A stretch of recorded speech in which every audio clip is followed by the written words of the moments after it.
Alright guys, this is going to be page 1 of the review. I'm going to go through each thing by page. So if you're not looking for page 1, you're looking for the whole review. Look for the other pages. But let's start with the first one. Now all of this is going to be on your test, so please know it all before you come in on, for me at least, is next Wednesday, what looks like the 11th. So first thing says, draw the given triangles and then label all the pairs of the corresponding triangles, sides, and angles. Alright, as you can see right here, we have MNO, and you have triangle QRS. What this means is that it's order specific, meaning the M should be in the same place as the Q, the N, R, O, and S. And that means that anything with M in it has to also be congruent to something with Q in it. Anything with N has to be congruent to R, so on and so forth. So first, let's draw the triangles. I'm going to draw these two triangles here.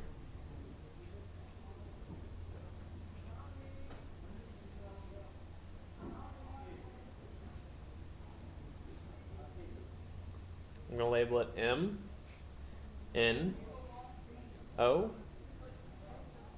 and then I'm going to label it Q, R, S. So I've got M, N, O, Q, R, S. The next step is to first label all the angles. So I'm going to label all these angles up here. So I'll first start with M. I'm going to say that angle M is congruent to its counterpart, which is angle Q. So angle M is congruent to angle Q. I'm going to mark them just so I know that I've used them. Okay, so M is congruent to Q. Angle N is congruent to R, because N and R are in the same place. So N is congruent to angle R. Next would be O and S. So angle O is congruent to angle S. So let me actually mark everything that we used.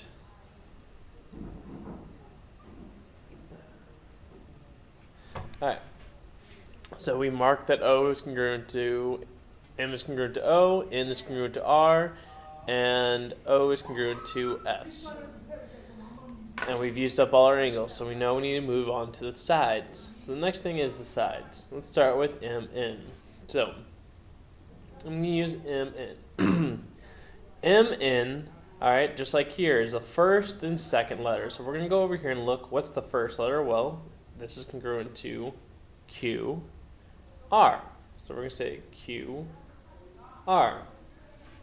Now it has to go in the same order. So I'm going to mark these two sides so I know I used them. Let's do the next one, O-N. O-N. Now notice here, I took the last letter and then I went to the second letter. So over here we have to do the same thing. We have to take the last, then go to the second. So this one would have to be congruent to S-R. Last is M-O. M the first, O is the last. Is congruent to QS. QS. Now, it technically doesn't matter what order you put one of them in. I could have put this as NM instead of MN. I could have put the N first. But what I had to do is I would have to put the R first in this one. So make sure you guys know what your letter orders are based on what they are up here.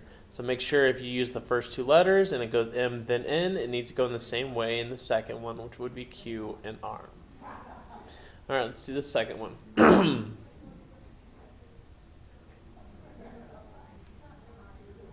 Make two triangles.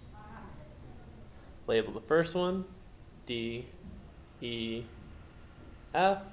This one G, H, I. Alright.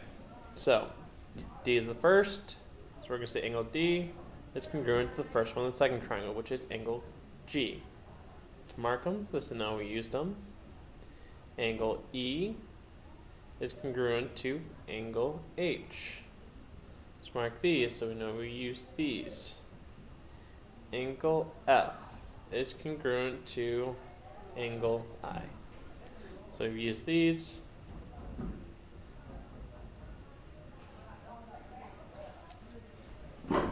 So we don't use them anymore. Alright, so we got all of the angles done. Now let's get the sides.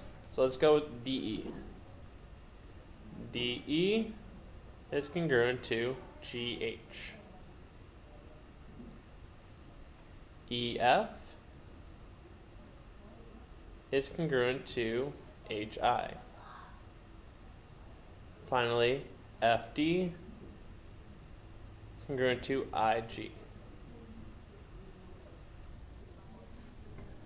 And that's how you show that two triangles are congruent and you label the corresponding sides or parts. So make sure you know that. You're going to have one of these questions on the test. This next one.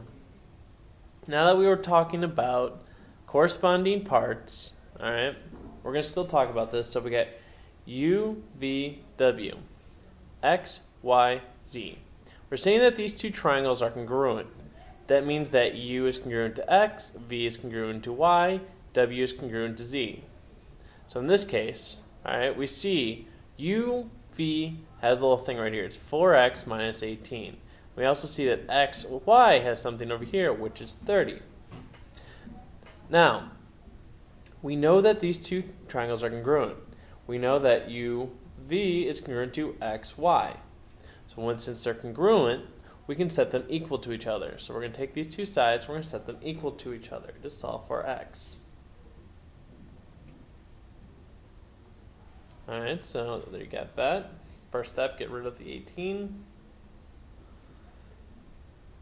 We get 4x equals 48. Then we divide by 4. X should give you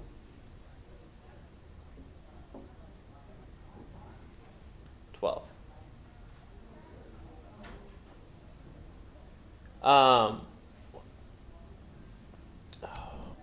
Sorry about that, guys. I thought I had recorded it, but I didn't. Alright, so here is this part. Alright, so once again, we know that XZ is congruent to UV because of our little thing over here that tells us that UV is congruent to XZ. Alright, so what we had to do is we had to set them equal to each other. So we took 3x minus 9, we set it equal to 6x minus 18. The process we had to first take is we had to see which one was the smaller of the x's, and we had to get rid of that. So the 3x is the smaller of the two x's, so we first subtract 3x from both sides. We get 3x here. Our next step was to get rid of the smaller of the two numbers, which since 18 is technically smaller because it's negative. Remember, the higher the number is negative, the smaller it actually is. We had to get rid of the 18 from both sides, so we added 18 to both sides. That gave us 9 equals 3x. Then we had to divide by 3. And that gave us x equals 3. And that's the entire first page. If you need further help, ask me. Otherwise, just go into the second page if you need it. Thank you.